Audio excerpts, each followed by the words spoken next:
Hello, I'm Signe Schneider, Vice President of Corporate Social Responsibility at Export Development Canada. Welcome to our 2013 CSR report. Last year, we helped over 7,100 exporters meet their international trade goals in over 190 countries to the tune of over $95 billion worth of business. This means that we follow exporters into tough markets and they work in tough sectors. There's corporate social responsibility risk in many of the transactions that we look at, and we must deal with that CSR risk. We are a Crown corporation, and the public expects us that the business that we do is performed responsibly, and that is something that we ourselves take very seriously.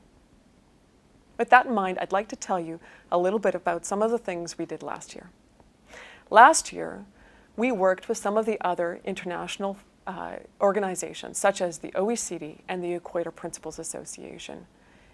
In that, we worked with other financial institutions, export credit agencies, or other members of the Equator Principles on the international standards that are used when we're looking at directly financing a large project, such as an infrastructure project. In both the OECD and the Equator Principles, there was much work to be done around these international standards, that everyone's following them, that everyone is using them consistently. And this past year, some of the work that was done in these areas related to the incorporation of human rights risk in both of those organizations' standards. I mention this because the theme of our report this year is where opportunity meets best practice.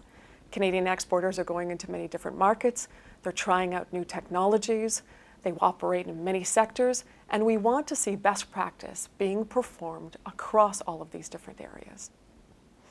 But I will say that there are some products that EDC provides to these exporters that don't come with that international set of standards, or a group of like-minded entities that compare notes on how to best practice CSR within those transactions. For example, accounts receivable insurance, or general corporate purposes loans, where the money from the loan is often used for operating or capital expenditures but isn't actually tied with the project. Because of that, this year we took an internal process of clarifying our own CSR values and risk thresholds with regard to these kinds of products. I'm very pleased with the outcomes. You'll see much of this in the report, as well as many other areas of CSR that we worked in last year. I'm very proud of our 2013 and would welcome your feedback. Enjoy the report.